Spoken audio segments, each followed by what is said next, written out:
అంటే ఇప్పుడు సొసైటీలో జరుగుతున్న దాన్ని దృష్టిలో పెట్టుకొని రీసెంట్‌గా అంటే ఈరోజు జడ్చర్ల ఎమ్మెల్యే అనిరుద్ రెడ్డి గారు ఉమ్, మాట్లాడడం జరిగింది. అంటే సినిమాలో ఏవైతే ఆ మందు తాగడం గానీ, ఆ ఉమ్. డ్రగ్స్ తీసుకోవడం గానీ, అమ్మాయిలు తిరగడం గానీ, ఇలాంటివి చూపెట్టడం వల్ల సొసైటీ మారిపోతుంది. అంటే యువత కూడా చెడిపోతున్నారు. వీటిని సెన్సార్ బోర్డ్ ఆపాలంటూ కూడా ఆయన ఒకటి చెప్పడం జరిగింది. దానిపైన ఇప్పటివరకు చాలా మంది రియాక్ట్ అయ్యారు. మీరేమంటారు మ్యామ్ దాన్ని? ఖచ్చితంగా అసలు ఎంత అశ్లీలత చూపిస్తున్నారు, ఎంత రక్తపాతం చూపిస్తున్నారు, ఎలాంటి పిల్లలు ఎవరైనా పిల్లలేంటి పెద్దలు కూడా చూడకూడని దృశ్యాలన్నీ చూపిస్తున్నారు సినిమాల్లో, ఓటీటీల్లో వచ్చేస్తున్నాయి, మన నట్టింట్లోకి వచ్చేస్తున్నాయి. వెబ్ సిరీస్లో వాటికైతే అసలు సెన్సార్ బోర్డు కూడా లేదు. అసలు ఈ సినిమాలకు సెన్సార్ బోర్డు ఉంది అని మనం నమ్ముతున్నాం, కానీ అది ఎంతవరకు పనిచేస్తుందో మనకు తెలియట్లా. నిజంగా సెన్సార్ బోర్డు అంటూ పనిచేస్తే యానిమల్ లాంటి సినిమా బయటకు వస్తుందా? అది అసలు సినిమానేనా యానిమల్ అనేది? మరి ఎందుకు వస్తున్నాయి ఇట్లాంటి సినిమాలు? పేరుకు నేను యానిమల్ అని చెప్పాను, ఇంక చాలా ఉన్నాయి. పుష్ప ఉంది, ఒక స్మగ్లర్ హీరోనా? కానీ అట్లాంటి మూవీస్ కే అవార్డులు రివార్డులు అనేవి అదే వస్తున్నాయి. ఇస్తున్నారు. మరి అదే ఓ పక్కన సెన్సార్ బోర్డు ఫెయిల్ అయింది, ప్రభుత్వాలు కూడా అవార్డులు ఇస్తున్నాయి. అదేమంటే అత్యుత్తమ నటన అంట. అలాంటి సినిమాలో అత్యుత్తమ నటనకి మీరు అవార్డు ఇస్తే ఆ హీరో చేసినవన్నీ కరెక్ట్ అనుకోరు వీళ్ళు. అవును. అందుకని ఈ మామూలుగా కింద చిన్న డిస్క్రిమినరీ వేస్తారు. ఏమని? మద్యపానం ఆరోగ్యానికి హానికరం, పొగ తాగటం ఆరోగ్యానికి హానికరం అని. ఇప్పుడు ఆ పెద్ద స్క్రీన్లో వచ్చేది ఆకర్షించబడుతుందా? ఈ చిన్న విషయం చూసుకుంటారా? అంటే ఇప్పుడు మనం చూస్తే యువత అనేది డ్రగ్స్ కి బాగా బానిస అయిపోయింది మ్యామ్. అంటే సినిమాలో చూపెడుతున్న వాటిని చూసే చెడిపోతున్నారనేది పెద్ద ఆరోపణ ఇప్పుడు. అంటే ఎందుకు మూవీ సెన్సార్ బోర్డు అనేది పట్టించుకోవట్లేదు? సెన్సార్ బోర్డులో మెంబర్స్ ఎవరు ఉంటున్నారు అంటే, ఇది సెంట్రల్ గవర్నమెంట్కి సంబంధించింది సెన్సార్ బోర్డు అనేది. దానిలో ఏ పార్టీ అధికారంలో ఉంటే వాళ్ళు వాళ్ళ పార్టీలో ఉన్న నిరుద్యోగుల్ని అందులో వేస్తారు ఆ సెన్సార్ బోర్డులో. వాళ్ళు ఆ సినిమాలు చూడరు, పెట్టరు. శుభ్రంగా ఒక సినిమాకి ఇంత, చూసినందుకు ఇంత అని ఇస్తారు వాళ్ళకి. గవర్నమెంట్ పేమెంట్ చేస్తుంది, ఆ పేమెంట్ తీసుకుంటారు, శుభ్రంగా సంతకాలు పెడతారు. ఈ సినిమా వాళ్ళు డబ్బులు ఇస్తారు వీళ్ళకి. అసలు అవినీతిమయం అంటే సెన్సార్ బోర్డు అనమాట, ఇంకేమి చెప్పుకోకర్లా దాని గురించి. అలా కాకుండా రాజకీయ పునరావాసం లాగా కాకుండా, రాజకీయాలకి ప్రమేయం లేకుండా కళాకారులకి, సమాజం పట్ల అవగాహన ఉన్న వాళ్ళకి, హక్కుల కార్యకర్తలుగా పనిచేసే వాళ్ళకి, అట్లాంటి వాళ్ళని కనుక సెన్సార్ బోర్డులో వేస్తే, వాళ్ళకి కళాత్మక విలువలు ఉన్న వాళ్ళని వేస్తే కనుక నిజంగా ఈ సినిమాకి ఈ కళాత్మక విలువలు ఉన్నాయా లేదా, ఇది సమాజానికి పనికొచ్చే సినిమాయేనా, మెసేజ్ ఓరియంటెడ్గా ఉందా, లేదు వినోదాన్నైనా పంచుతుందా, లేదంటే విజ్ఞానాన్ని ఇస్తుందా, ఏంటి అనే ఒక క్లారిటీ ఉండి ఆ సర్టిఫికెట్లు ఇష్యూ చేసేటప్పుడు కాస్త జాగ్రత్తగా చేస్తారు. కానీ వీళ్ళు ఏ జ్ఞానము లేని జ్ఞానశూన్యులను తీసుకెళ్ళి ఆ సెన్సార్ బోర్డులో పెడతారు. వాళ్ళు శుభ్రంగా అమ్ముడుపోతారు. అందుకని ఇట్లాంటి సినిమాలన్నీ బయటకు వస్తున్నాయి. అంటే ఇప్పటి వరకు వచ్చిన మూవీస్ కూడా ఎక్కువగా అంటే చిన్న పిల్లలు చూడలేని విధంగా కూడా మూవీస్ అనేవి రిలీజ్ అవుతూ వస్తున్నాయి మ్యామ్. అంటే సెన్సార్ బోర్డు ఏ సర్టిఫికేట్ కావచ్చు, మిగతా సర్టిఫికేట్స్ అనేవి ఒక్కొక్క మూవీకి, అంటే ఇది చిన్నపిల్లలు చూసే మూవీ కావచ్చు, పెద్దవాళ్ళు చూసే మూవీ డిఫరెంట్ ఇస్తూ ఉంటుంది అనమాట సెన్సార్ బోర్డు. కానీ ఇప్పుడు చూస్తే సెన్సార్ బోర్డు అనేది అసలు లేదు అనేది 100% సెన్సార్ బోర్డు లేదనే అనిపిస్తుంది. ఎందుకంటే వెబ్ సిరీస్ కి సెన్సారే లేదు. అవి భయంకరమైన సెక్స్, అలాగే వివాహేతర సంబంధాలని గ్లోరిఫై చేసి చూపించటము, రక్తపాతము, అలాగే డ్రగ్స్ వినియోగించటము, హింస, ఇవన్నీ చూపిస్తున్నారు.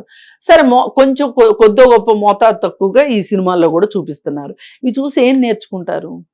విచ్చలవిడితనం నేర్చుకోక ఇంకేం నేర్చుకుంటారు? అందుకని ఏంటంటే యువత త్వరగా ఆకర్షితులు అవుతున్నారు వీటన్నిటికీ.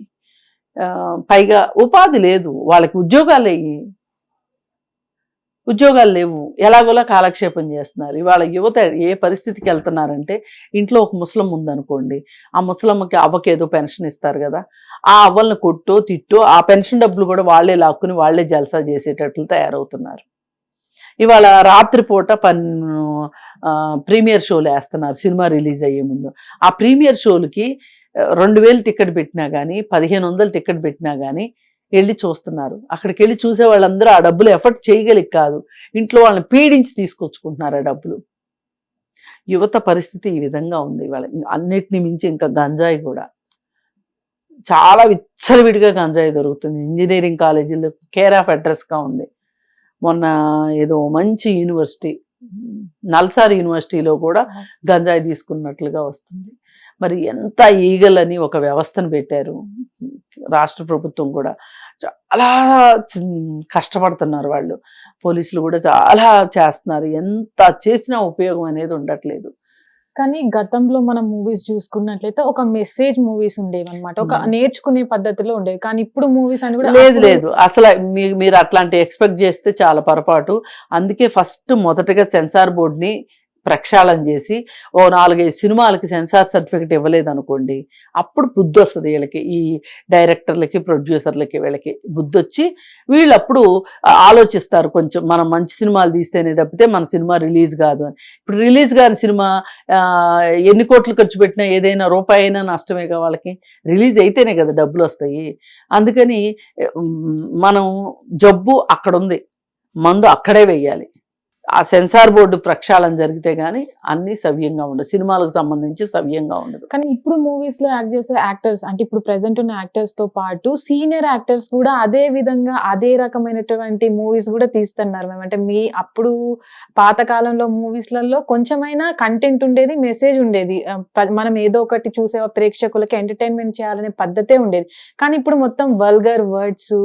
అదే ఇప్పుడు సినిమా అనేది బిజినెస్ అండి, కానీ ఎంత బిజినెస్ అయినా దానిలో కూడా వాల్యూస్ కోసం అడుగుతున్నాం మనం. మీరు బిజినెస్ చేసుకోండి కాదనట్లే, కానీ దాంట్లో కనీస విలువలు, కనీసమైన ప్రమాణాలు పాటించమని అడుగుతున్నాం. అందుకే సినిమాలు ఎలా ఉంటాయి, వాళ్ళకి డబ్బు తప్పితే ఏమీ లేదు, వాళ్ళని ఆపగలిగే వాళ్ళు ఎవరు లేరు. ఆపగలిగే సెన్సార్ బోర్డు ఆపలేకపోతుంది.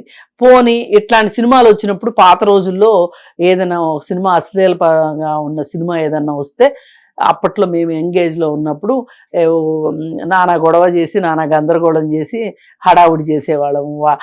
అసలు ఈ అశ్లీల సాహిత్యం మీద కావచ్చు, అశ్లీల సినిమాల మీద కావచ్చు, జనాల్ని ఎడ్యుకేట్ చేయడానికి సదస్సులు, సెమినార్లు అవన్నీ పెట్టేవాళ్ళం.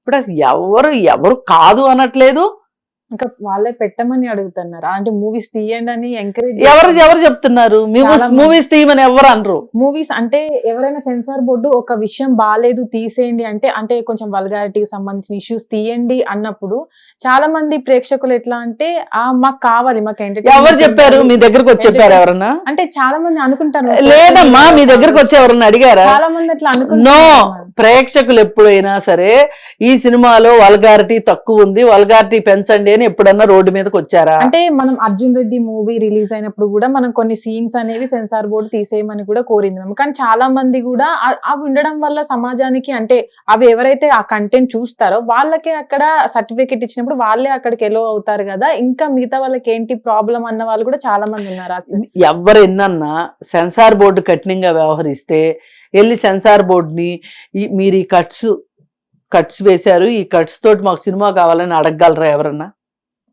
కానీ మీరు ఒకప్పుడు మీరు ఎలాగైతే ఈ మూవీ బాగాలేదు దీంట్లో తీసేయండి అని మాట్లాడారో, కానీ మీలాగా ఇప్పుడు మాట్లాడేవారు ఎవరు లేరు కదా. లేరు అంటే చేయమని కాదు కదా అర్థం, కానీ మాట్లాడే గొంతు ఉండాలి. మాట్లాడుతున్నాంగా, ఇప్పుడు మనం మాట్లాడుతున్నావా లేదా? సెన్సార్ బోర్డు ప్రక్షాళన జరగనంత వరకు ఇవేమీ జరగవు. అంటే ఇప్పటి వరకు ఉన్నటువంటి ఎవరైతే అనిరుద్ధ్ గారు మాట్లాడారు దాంట్లో ముఖ్యంగా తీసుకున్న పేర్లు అటు సీనియర్ నటులే అయి ఉన్నారు. దాంట్లో బాలకృష్ణ కావచ్చు, అటు నాగార్జున కావచ్చు. అంటే ఒక్కప్పట్లో సీనియర్ గా ఉన్న వాళ్ళు కూడా మామ పెగ్గురా అని, అంటే ఒక్క మూవీలో కూడా అట్లా తీసుకోవడం వల్ల వాళ్ళని ఇన్స్పైర్ గా తీసుకున్న యువత అట్లనే మందుకు బానిసై వాళ్ళు కూడా అలాగే అలవాటు పడతారు కదా అని ఆయన మాట్లాడడం జరిగింది. కరెక్ట్ ఆయన అన్నది. ఎందుకంటే రాజకీయాల్లో ఉన్న వాళ్ళు కావచ్చు, రాజకీయ నాయకులు కావచ్చు, పాత సినిమా హీరోలు కావచ్చు, వాళ్ళు కొంచెం ఇప్పుడు ఏదో మొదటి సినిమా కాబట్టి ఏదో కొంచెం మోతాదు పెంచి చేశారు అన్నట్లుగా కాకుండా కాస్త సామాజిక బాధ్యతతో వ్యవహరించాల్సిన అవసరం ఉంది. అది దురదృష్టం. ఆయన చెప్పిన పేర్లు వాళ్ళకి వ్యాపారమే కావాలి అన్నట్లు చేస్తున్నారు. ఎక్కడో దాకా ఎందుకండి. రానా నాయుడు అని ఒక వెబ్ సిరీస్ వచ్చింది, వాళ్ళకి ఏం డబ్బులు తక్కువైనాయి చెప్పండి? వాళ్ళిద్దరూ ఏమన్నా పేరు లేని వాళ్ళ? రానా ఏమన్నా పేరు లేనోడా, వెంకటేష్ ఏమన్నా పేరు లేనోడా? అంత బూతుని ఎట్లా వాళ్ళు ప్రసారం చేయాలనిపించింది, ఎట్లా తీయాలనిపించింది చెప్పండి. అందుకని ఏంటి అంటే తీసే వాళ్ళకి ముందు బుద్ధి ఉంటే నెక్స్ట్ చూసే వాళ్ళకి బుద్ధి ఉంటుంది. చేసే వాళ్ళదే తప్పు. అలాగే ప్రొడ్యూసర్స్ డైరెక్టర్స్నే పట్టుకోవాలి ఫస్ట్. అంటే అంత వల్గారిటీ పెరిగిపోతుందంటే మ్యామ్ మనం ఎంకరేజ్ చేస్తున్నాం. నేను అదే మళ్ళీ చెప్తున్నా. ఇప్పుడు రానా నాయుడులో మంచిగా వెబ్ సిరీస్ చేస్తే మీకేం పోయే కాలం వచ్చింది, ఇలా చేశారు 4 బూతులతో చేయొచ్చు కదా అని ఎవరైనా అడుగుతారా చెప్పండి? కానీ వాళ్ళ అభిప్రాయం ఏంటంటే మనం ఇలాంటి తీసినప్పుడు ఎక్కువ మంది అంటే మనకి కలెక్షన్లు ఎక్కువ వచ్చినప్పుడు లేదు, చాలా మంది తప్పుకునే మాట ఇది. చూసే వాళ్ళు ఉన్నారు కాబట్టి మేము చేస్తున్నామని కాదు, వీళ్ళు చేస్తున్నారు కాబట్టి వాళ్ళు చూస్తున్నారు. ఇది లాజికల్ పాయింట్, గుర్తుపెట్టుకోండి. అంటే మూవీకి సంబంధించిన వ్యవస్థ మారాలి అంటారా? అంటే మంచి మంచి మూవీస్ ని, కంటెంట్ ఉన్న మూవీస్ ని తీయాలి. డైరెక్టర్స్ కి ప్రొడ్యూసర్స్ కి అభిరుచి తోటి ఉండాలి. వాళ్ళు పూర్తిగా వ్యాపారమే అని అనుకోకూడదు.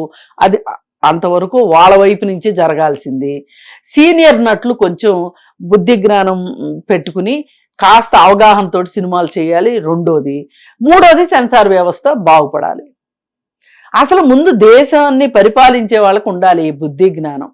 వాళ్ళ దగ్గర మనం ఉత్తమ సామాజిక విలువల్ని పెంపొందించాలి, యువతను మంచి మార్గంలో పెట్టాలి అంటే సినిమా రంగం కూడా చాలా ప్రభావితం చేస్తుంది. కాబట్టి ఈ సినిమా రంగం బాగుండాలి అని చెప్పి వాళ్ళు కూడా అనుకోవాలి.